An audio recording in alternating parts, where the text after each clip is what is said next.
Lorsque Julien descendit du train en gare de Dijon, un souffle de nostalgie vint lui caresser le visage, mêlé à la brume légère de ce mois d'octobre.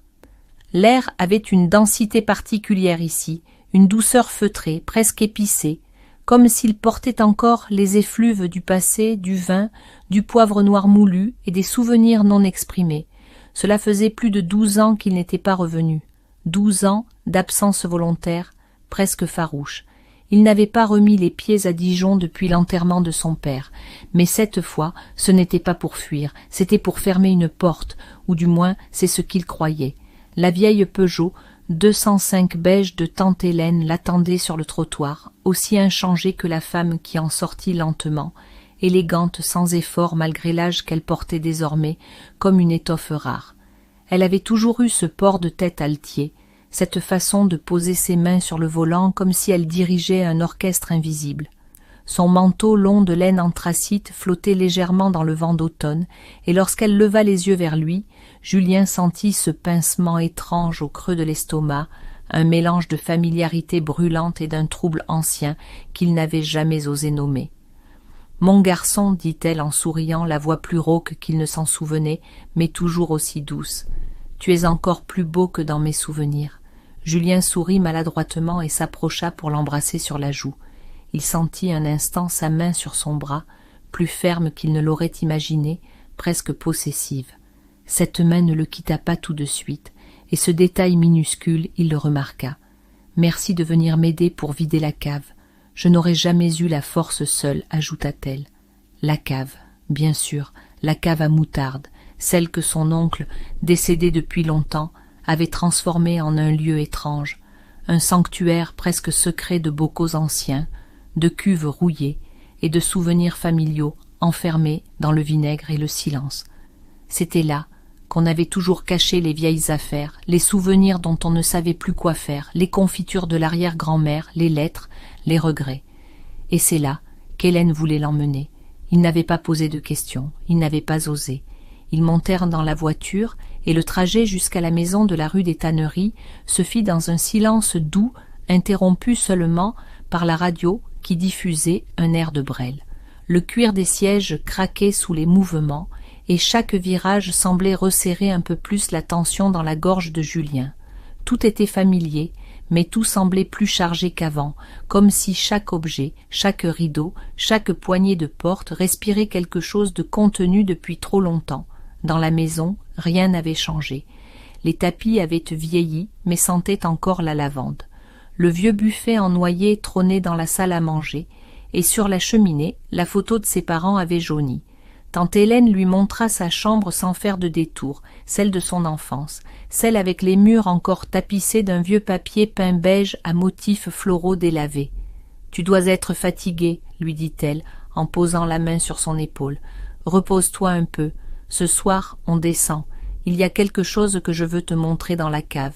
Encore cette cave. » Julien hocha la tête et se laissa tomber sur le lit, trop ferme, sans pouvoir chasser la sensation étrange qu'elle l'observait depuis l'embrasure de la porte plus longtemps qu'il ne le fallait. Le soir venu, la maison était plongée dans une semi-obscurité dorée. Les ampoules, à filaments, jetaient sur les murs une lumière chaude, presque sensuelle. Hélène avait préparé un pot-au-feu et du pain au levain tiède. Elle avait débouché une vieille bouteille de Gevrey Chambertin qu'elle gardait pour les grandes occasions. Elle n'avait rien dit, pas un mot de trop, mais ses gestes étaient chargés de quelque chose. Julien le sentait. Ce n'était pas une simple visite familiale, c'était autre chose, un seuil, un passage. Après le repas, elle se leva lentement, ajusta sa robe en laine noire, et le regarda d'un air à la fois solennel et doux. « Tu viens ?» dit-elle en tendant la main vers lui. Il suivit. Dans l'escalier qui menait à la cave, les marches grinçaient comme avant, mais l'écho de leurs pas semblait plus grave, plus pesant.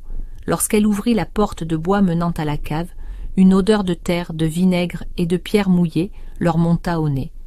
L'endroit était intact, voûté, rustique, tapissé d'étagères et de bocaux poussiéreux. Au centre, une vieille table en chêne couverte d'un drap blanc. « Assieds-toi, murmura-t-elle, en allumant la lampe tempête qui baignait la cave d'une lumière dorée et dansante. J'ai gardé cet endroit tel qu'il était. Je n'ai jamais pu m'en défaire. Cette cave, c'est tout ce qu'il me reste. Et maintenant, toi. » Elle s'assit en face de lui, posant lentement ses mains sur la table. Le silence s'étira, puis ses doigts effleurèrent les siens. Julien sursauta légèrement. Son regard à elle était posé, tranquille, mais son pouce glissait sur sa peau avec une lenteur dérangeante, pas maternelle, pas innocente. « Tu te souviens de ce que tu avais trouvé ici quand tu étais adolescent, ce vieux carnet dans l'étagère du fond. » Julien se raidit, il s'en souvenait, un carnet de cuir usé, plein de lettres d'amour que son oncle avait écrites à une femme qu'il n'avait jamais connue. Mais ce n'était pas cela qui le troublait. C'était la lettre qu'il avait trouvée à la fin, une lettre d'Hélène. Elle y disait des choses qu'il n'avait jamais comprises alors, mais qui lui reviennent maintenant avec une clarté foudroyante. « Tu l'as lu, n'est-ce pas ?» demanda-t-elle, sa voix plus basse. Il acquiesça. Le trouble dans sa gorge devint palpable. Elle se leva alors lentement et fit le tour de la table. Ses doigts frôlèrent son épaule, descendirent le long de son bras. Un frisson parcourut sa colonne vertébrale. « Je savais que tu reviendrais. J'ai senti que tu étais le seul à pouvoir comprendre ce qu'il y avait ici, ce que j'ai enfermé là. » Julien se leva d'un bond, mais elle posa une main sur sa poitrine, doucement, avec une autorité feutrée. « Je ne veux rien de toi, que ce que tu ressens toi aussi. » Le silence les enveloppa, chargé de regards et de battements de cœur, irréguliers. Et dans cet instant suspendu, au milieu des bocaux oubliés et des souvenirs enivrés de moutarde et de vin, quelque chose changea. Une porte intérieure s'ouvrit. Julien ne bougea pas. Il sentit sa respiration devenir plus lente, et elle était là, à quelques centimètres, son souffle chaud, ses yeux brûlants. Il ne restait qu'un pas. Il y a dans certaines caves anciennes, creusées à même la roche bourguignonne, une densité de silence qu'on ne trouve nulle part ailleurs, un silence profond, épais, presque sensuel, comme un tissu lourd qu'on drape autour des épaules d'un passé trop vaste pour être contenu par les murs. Ce soir-là, dans cette cave à moutarde, il n'y avait que la lampe tempête posée sur la vieille table, qui jetait des ombres mouvantes sur les murs de pierre, comme des souvenirs qui hésitent à se faire voir pleinement.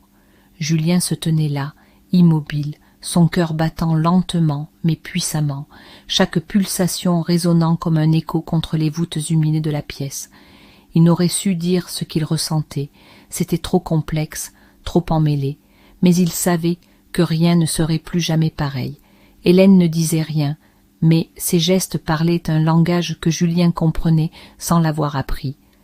Lorsqu'elle lui avait effleuré la poitrine, ce n'était pas une tentative, c'était un rappel, comme si elle réveillait quelque chose qu'il portait en lui depuis des années, sans savoir que cela avait un nom, une forme, un visage. Elle n'avait pas retiré sa main. Au contraire, ses doigts s'étaient écartés légèrement, effleurant la laine de son pull, comme si elle caressait la mémoire même de son enfance.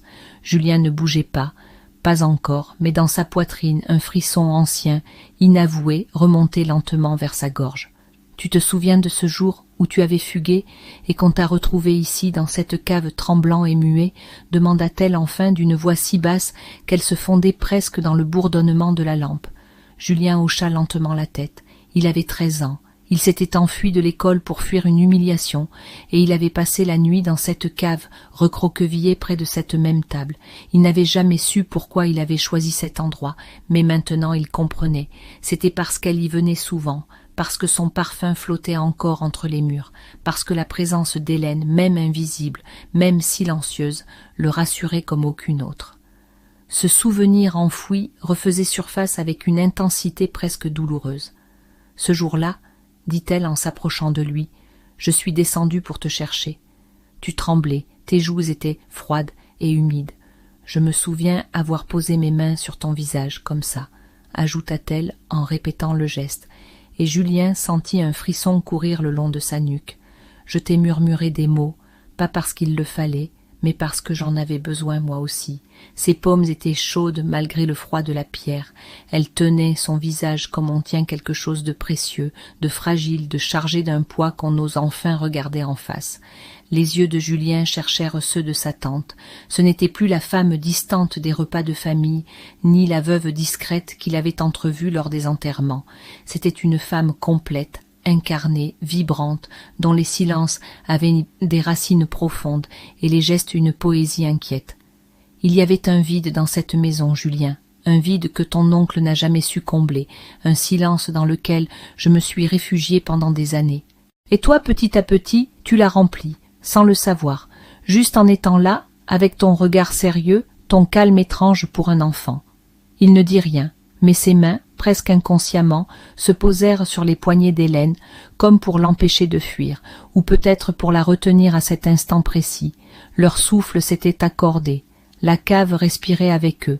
Le drap sur la table se souleva légèrement sous le courant d'air invisible, comme une voile prête à s'emplir d'un vent nouveau. « Et maintenant » souffla-t-il, la voix rauque, brisée par la retenue. Hélène ne répondit pas tout de suite. Elle ferma les yeux un instant, comme pour mesurer l'ampleur de ce qu'elle allait dire. Puis elle les rouvrit lentement, et ses pupilles brillaient d'une lumière trouble, entre désir contenu et tristesse assumée. « Maintenant je veux seulement qu'on arrête de mentir, à nous-mêmes, à ce que nous avons toujours su sans pouvoir l'admettre. » Elle s'approcha à peine, mais ce fut suffisant pour que leurs torses se frôlent, et ce simple contact, laine contre laine, souffle contre souffle, suffit à faire vaciller toutes les murailles de retenue que Julien avait bâties depuis des années. Il sentit son cœur battre contre celui d'Hélène, et il ne sut plus où commençait son propre désir, et où finissait la solitude de cette femme qu'il avait trop souvent oubliée dans les marges de sa vie. Ses mains remontèrent lentement, glissant des poignets jusqu'aux coudes, puis jusqu'aux épaules. Il ne cherchait pas à la prendre ni à la conquérir. Il voulait la comprendre, la sentir, la contenir dans ses bras comme un secret qu'on ne veut plus enfouir. Et lorsqu'elle posa son front contre le sien, larmes aux cils mais sourire aux lèvres, un vertige les prit tous les deux. « Je ne suis pas une femme sage, Julien, murmura-t-elle, mais je suis une femme qui a trop attendu. » Il répondit d'un souffle, d'un mouvement presque imperceptible de la tête, et leurs lèvres se trouvèrent. Ce n'était pas un baiser, c'était un effleurement, un aveu, une collision douce entre deux silences trop longtemps contenus. Elle ne recula pas, il ne se déroba pas. Le contact dura quelques secondes, peut-être une éternité, et lorsque leurs bouches se séparèrent, c'était comme si un pacte ancien venait d'être renoué. Ils restèrent ainsi un long moment, front contre front, yeux mi-clos, écoutant le silence épais de la cave vibrer autour d'eux comme un chant invisible. Puis Hélène recula légèrement, juste assez pour le regarder pleinement. « J'ai rangé quelque chose pour toi, dit-elle d'une voix plus ferme. Viens. » Elle le guida vers l'arrière de la cave, là où se trouvaient les anciennes cuves de pierre qu'on utilisait jadis pour préparer la moutarde artisanale. Entre deux dalles, elle souleva une trappe de bois, révélant un espace plus profond, que Julien n'avait jamais remarqué. Elle descendit la première d'un pas lent mais assuré, et il la suivit, intrigué. Là, dans cette crypte secondaire, baignée d'une lumière vacillante, se trouvait un petit salon souterrain, 2 fauteuils en cuir usé, une table ronde, et sur les murs, des dizaines de bocaux scellés, contenant non pas de la moutarde, mais de vieilles herbes, des pétales fanés et des lettres. Des centaines de lettres. « C'est ici que je venais écrire quand ton oncle ne me regardait plus, dit-elle. C'est ici que j'ai appris à m'aimer à nouveau. C'est ici que j'ai commencé à penser à toi, autrement. » Julien resta figé. Ce qu'il voyait, ce qu'il entendait, dépassait tout ce qu'il aurait pu imaginer.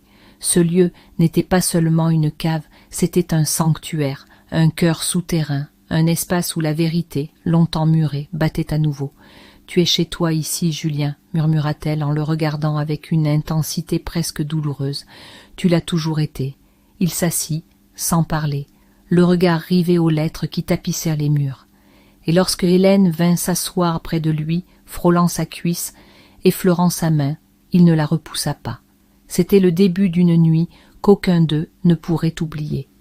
Dans ce sous-sol secret, invisible aux yeux du monde, protégé par l'épaisseur de la pierre et le poids des années, le temps semblait s'être figé, comme si la lumière même hésitait à troubler le calme solennel de cette alcôve souterraine où chaque objet portait la trace d'une attente longtemps retenue.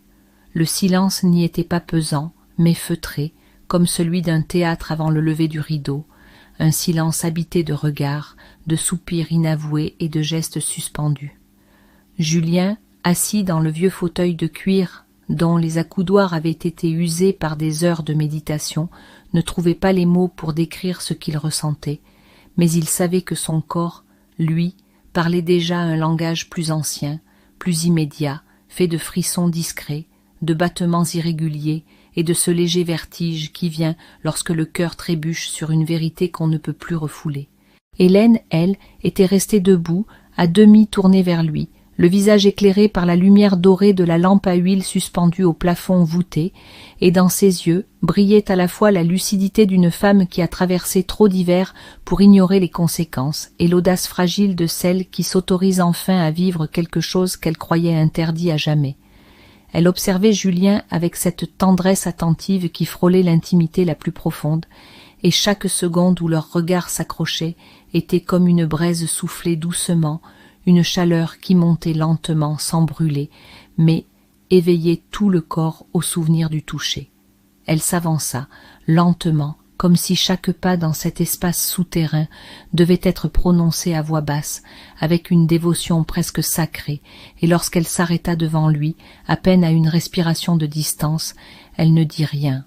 Sa main glissa doucement vers la table, y saisit une enveloppe scellée d'un cachet de cire, puis la lui tendit, sans explication. Julien la prit avec une hésitation respectueuse, comme on tend les doigts vers un objet ancien, précieux, dont on devine qu'il porte plus qu'un simple message. Il rompit le cachet lentement, les doigts tremblants, et déplia le papier jauni avec un soin presque instinctif. L'écriture d'Hélène, fine et courbée, s'étalait sur la page en phrases longues, sinueuses, empreintes de cette émotion contenue qui se trahit dans chaque boucle trop serrée, chaque mot un peu appuyé. Elle y parlait d'un manque, d'un vide qui l'habitait depuis la disparition de son mari, mais aussi d'une lumière étrange, apparue peu à peu, à travers les visites d'un jeune garçon qui posait sur elle des yeux qu'aucun homme n'avait jamais pris le temps de poser. Elle évoquait la tendresse qu'elle avait ressentie, puis refoulée, l'étrange sensation que le lien entre eux appartenait à un autre registre, plus ancien, plus profond, comme s'il venait d'une autre vie ou d'un rêve trop clair pour être ignoré. Elle n'y nommait jamais le désir, elle le suggérait seulement par des images, des soupirs en mots, des silences évoqués avec pudeur. Mais chaque ligne vibrait de cette tension fragile, de ce fil tendu entre deux âmes qui n'avaient jamais osé se rejoindre. Julien referma la lettre en silence, les doigts serrés sur le papier, comme s'il s'y agrippait, les yeux perdus quelque part entre la stupeur et la reconnaissance. Hélène s'était assise entre-temps, juste à côté de lui, et le silence entre eux avait changé de texture. Il n'était plus incertain, ni hésitant, mais dense, presque magnétique. Elle posa une main sur son genou, simplement, sans insistance, mais ce simple geste provoqua en lui une onde de chaleur qu'il n'avait pas anticipée. Sa respiration devint plus lente, plus profonde, comme s'il s'accordait peu à peu à celle d'Hélène, et quand il tourna enfin la tête vers elle, leurs visages n'étaient séparés que par un souffle. « Pourquoi maintenant ?» demanda-t-il enfin, la voix basse, presque tremblante, comme un secret confié à la pierre. Elle ne répondit pas immédiatement. Son regard descendit le long de son visage, s'attarda sur ses lèvres, puis revint, se planter dans ses yeux, avec une intensité douce mais inéluctable. Parce que j'ai compris que la honte naît du silence, pas du sentiment, et que ce que je ressens pour toi n'est ni honteux, ni sale. C'est ancien. C'est beau. C'est ce qui m'a tenu debout toutes ces années. Je ne veux plus avoir peur de ce que je ressens, même si c'est étrange. Même si c'est toi. » Ces mots tombèrent dans le silence comme des cailloux dans un puits profond, faisant remonter à la surface des émotions que Julien n'avait jamais osé regarder en face. Il se redressa légèrement, posa sa main sur celle d'Hélène, sentant sous ses doigts la douceur de sa peau, mais aussi la légèreté d'un frisson qui traversa ses tendons. Elle ne recula pas. Au contraire, elle glissa ses doigts entre les siens, les entrelaça lentement, comme pour sceller quelque chose de fragile mais de vital. Leurs visages étaient si proches qu'il sentait la chaleur du souffle de l'autre, le léger tressaillement de chaque battement de cils. Et puis, sans préméditation, sans grand geste, Julien pencha la tête, effleura du bout des lèvres la tempe d'Hélène, juste là où ses cheveux grisonnants se mêlaient à la peau fine. Elle frissonna sous le contact, non pas de peur, mais comme on frissonne lorsqu'un souvenir très ancien vient vous caresser la mémoire. Il sentit son odeur, un mélange de savon ancien, de jasmin discret et de quelque chose de plus terreux, comme la poussière des bocaux ou l'odeur du bois humide. Elle ferma les yeux, et lorsqu'il remonta doucement le long de sa joue, déposant un autre baiser, plus lent, plus enveloppant, elle ne bougea pas. Elle s'ouvrait, simplement. Elle s'offrait à ce moment, sans honte. Leurs lèvres se retrouvèrent, cette fois avec une lenteur volontaire, une hésitation respectueuse, comme deux enfants qui se retrouvent dans un jeu interdit, mais irrésistible. Le baiser n'était ni vorace ni pressé, il était profond, contemplatif, presque méditatif. Les mains de Julien remontèrent le long des bras d'Hélène, glissèrent doucement sur ses épaules, effleurant les fibres épaisses de sa robe, puis trouvèrent la nuque, la caressèrent avec une délicatesse émue. Elle se pencha contre lui, son torse pressé contre le sien, et il sentit le poids de son corps, cette chaleur rassurante, mature, palpitante de vie. Il y avait dans leurs gestes une tendresse affamée, un besoin de se retrouver dans un corps autre pour s'y reconnaître enfin, pour y chercher la preuve que ce qu'il ressentait était réel, tangible, humain. Hélène passa sa main derrière sa tête, y noua doucement ses doigts dans ses cheveux, et le baiser s'approfondit, devint plus dense, plus chaud, mais toujours empreint de cette lenteur rare qui fait de chaque contact une parole muette. Il ne cherchait pas à se dévorer, il cherchait à se lire. Lorsqu'ils s'écartèrent enfin, à bout de souffle, leurs fronts restèrent collés, leurs nez se frôlant, leurs yeux mi-clos. Julien posa une main sur la poitrine d'Hélène, là où son cœur battait fort, irrégulier, et il sourit, doucement, comme surpris par l'émotion qui l'envahissait. Il n'avait jamais embrassé ainsi, jamais avec cette profondeur, cette lenteur habitée. Il n'avait jamais tenu une femme dans ses bras en ressentant autant la chair que la mémoire. « Est-ce que tu regrettes ?» demanda-t-elle dans un souffle. Il n'eut pas besoin de répondre. Il serra simplement sa main plus fort, puis posa ses lèvres à nouveau sur sa joue, sur son cou, sur l'espace fragile entre sa clavicule et sa robe.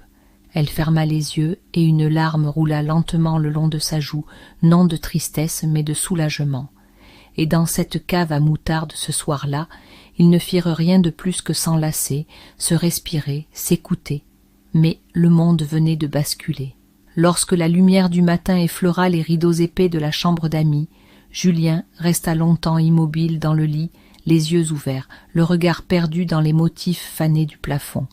Le silence de la maison était presque surnaturel, comme si elle retenait son souffle suspendu à l'instant d'après, à la conséquence douce et lourde d'une nuit où le passé s'était mêlé au présent avec une tendresse si audacieuse qu'elle semblait irréelle à la lumière du jour. Il sentait encore sur sa peau les traces d'Hélène, non pas comme une brûlure, mais comme une caresse déposée en profondeur, là où ni les mots ni la mémoire ne peuvent effacer. Rien n'avait été fait, et pourtant tout avait été dit, et ce tout suffisait à bouleverser les fondations d'une vie entière. Il se leva lentement, le corps engourdi, non par le sommeil, mais par l'émotion accumulée, comme si la nuit l'avait façonné de nouveau, étiré, sculpté dans une matière plus vulnérable, plus lucide. Il descendit l'escalier sans bruit, s'attendant à trouver la cuisine vide, mais elle était là, debout devant la fenêtre, un bol entre les mains, le dos droit, les cheveux attachés en un chignon simple mais élégant, vêtu d'un gilet gris, perle qui révélait la courbe souple de son cou. Elle ne se retourna pas, mais elle parla doucement, presque comme dans un rêve où chaque mot est choisi, pour ne pas briser l'équilibre fragile du monde. « Je savais que tu descendrais sans faire de bruit. Tu as toujours été discret, même petit. Tu croyais que je ne t'entendais pas rôder la nuit, mais j'écoutais chacun de tes pas. C'était comme une musique douce dans cette maison trop silencieuse. Julien resta quelques secondes sans bouger, absorbé par cette phrase qui lui parut d'une infinie tendresse. Il s'approcha, tira la chaise en bois, s'assit sans un mot. Ses yeux cherchèrent les siens, mais elle ne se retourna toujours pas. Elle continuait de parler, comme si elle versait ses pensées dans ce bol qu'elle tenait, mélangeant le passé et le présent dans un murmure continu. « J'ai attendu que tu deviennes un homme, et lorsque tu l'es devenu, tu es parti, tu avais raison. Il fallait t'éloigner de moi. Je n'aurais pas supporté que tu restes et que je te regarde grandir sans pouvoir rien dire. » Elle se retourna enfin, et dans ses yeux, il n'y avait ni honte ni regret, seulement une sincérité nue, celle qui surgit après des années de silence, lorsque les masques tombent parce qu'ils ne tiennent plus sur le visage. Julien la regarda, et dans ce regard il n'y avait pas de jugement, seulement une reconnaissance calme, comme s'il accueillait enfin ce qu'il avait toujours pressenti sans oser l'avouer. « Moi aussi j'ai attendu, murmura-t-il, sans chercher à embellir ni à expliquer. Je n'ai jamais compris pourquoi cette maison me manquait autant, pourquoi ton absence m'accompagnait jusque dans mes rêves. Mais maintenant je sais. Ce n'était pas la maison, c'était toi. » Elle vint s'asseoir lentement à côté de lui, leurs épaules se frôlant à peine, et ce contact infime suffit à faire naître une tension douce mais profonde, comme une veine souterraine qui pulse juste sous la surface. Ils restèrent là longtemps, à boire lentement leur café, sans échanger de banalités, sans se forcer à occuper le silence. Ce silence, désormais, leur appartenait. Il n'était plus chargé de peur ou de doute, mais d'une promesse lente, d'une musique grave qui continuait de monter, imperceptiblement, dans le creux de leurs gestes. La journée s'écoula entre les couloirs du passé et les frémissements du présent. Ils descendirent ensemble à la cave, pour commencer à trier les vieux bocaux, les lettres, les souvenirs. Chaque objet qu'ils touchaient semblait porter un éclat de ce qu'ils n'avaient jamais pu se dire. Un mouchoir brodé ramenait à la surface un Noël silencieux. Une bouteille vide évoquait une fête de famille où leur regard s'était déjà cherché. Et au fur et à mesure qu'ils vidaient les étagères, c'était comme s'ils vidaient aussi ce qu'ils avaient accumulé à l'intérieur, les hésitations, les frustrations, les gestes retenus. Hélène, penchée au-dessus d'un vieux coffret en bois, tendit soudain à Julien une photo sépia. Il la prit et son souffle se suspendit. C'était lui, adolescent, assis sur les marches de la cave, les genoux ramenés contre sa poitrine, les yeux baissés. Et derrière lui, flou mais indéniable, Hélène le regardait depuis l'ombre de la porte, les mains croisées devant elle. Cette photo, il ne se souvenait pas l'avoir vue. Elle le troubla profondément. « Je t'ai photographié sans que tu le saches, » murmura-t-elle. « Ce jour-là, tu étais si beau, si grave. J'avais envie de garder ce moment, pour moi, pour plus tard, pour les jours où tu me manquerais. » Julien leva les yeux vers elle, bouleversé. Il la regarda, vraiment, et vit non plus la tante distante ou la femme du passé, mais la personne entière qu'elle était devenue, belle dans son âge, fragile dans sa force, douloureuse de tant d'années passées à cacher ce qu'elle n'avait jamais cessé de ressentir. Il tendit la main, lentement, et la posa sur sa joue. Elle ferma les yeux, se pencha doucement vers lui, et il l'attira contre lui, cette fois sans hésitation, sans crainte, sans honte. Ils s'enlacèrent longuement, assis au milieu des objets du passé, comme deux êtres perdus retrouvant enfin le langage de leur peau. Leurs mains exploraient lentement les contours familiers devenus nouveaux. Chaque contact était une redécouverte, une réappropriation, une caresse qui disait tout ce que les mots ne pouvaient plus contenir. Hélène glissa ses doigts dans les cheveux de Julien, le regarda longuement, puis l'embrassa, non plus comme une tante, non plus comme une femme effrayée, mais comme une amante qui retrouve enfin celui qu'elle n'a jamais cessé d'attendre. Ce baiser fut long, profond, ancré. Il avait la densité d'un adieu au passé et la douceur d'un commencement. Ils se relevèrent lentement, main dans la main, et Hélène, sans un mot, le guida vers le fond de la cave, là où elle avait fait installer un vieux canapé couvert d'un plaid en laine. Ils s'y assirent, puis s'y allongèrent, côte à côte, comme deux adolescents se découvrant, mais avec la lenteur et la conscience que seule l'expérience peut offrir.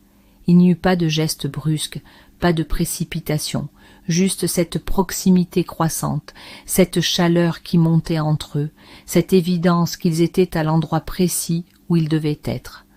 Leurs corps se touchaient à peine, mais chaque frôlement était un poème, chaque respiration une confession silencieuse.